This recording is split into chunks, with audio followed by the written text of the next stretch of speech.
Oui, jusqu'au bout, hein, quand la présidente de cette chambre d'appel a prononcé ces mots, hein, l'accusé est acquitté, eh bien, il y a eu une explosion à la fois de joie dans la galerie du public, hein, mais aussi des larmes de la part de quelques victimes qui étaient venues pour écouter ce verdict, et des embrassades de la part des proches de Jean-Pierre Bemba, hein. Il y avait là notamment sa femme, ses enfants et quelques députés qui sont venus de Kinshasa pour écouter ce verdict final, hein, et un verdict qui s'explique par le fait que les juges ont estimé que Jean-Pierre Bemba n'avait pas le plein contrôle de sa milice à l'époque où il l'avait envoyé en Centrafrique pour soutenir le régime d'Ange Félix Patassé, qui était confronté à une rébellion.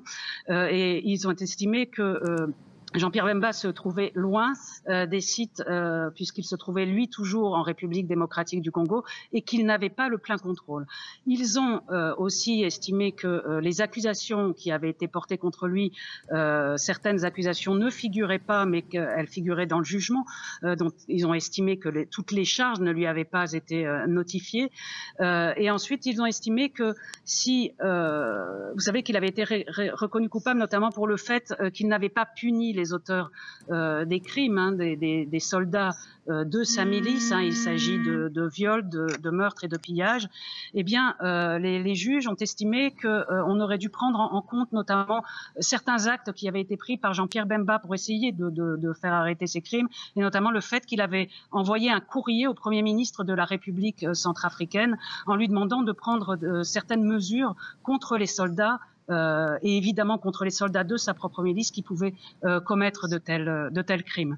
Voilà, en gros, ce qu'on peut dire sur les raisons, hein, de cet acquittement qui a été prononcé il y a seulement quelques minutes. Et est-ce que Jean-Pierre Bemba va être libéré après cet acquittement?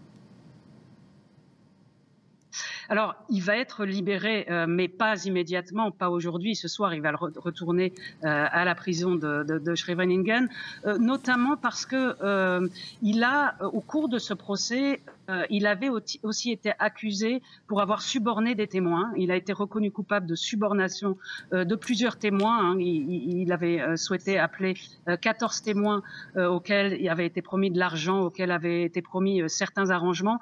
Et pour ces faits-là, il a été reconnu coupable, et pour l'instant la décision sur la peine n'est pas encore définitive.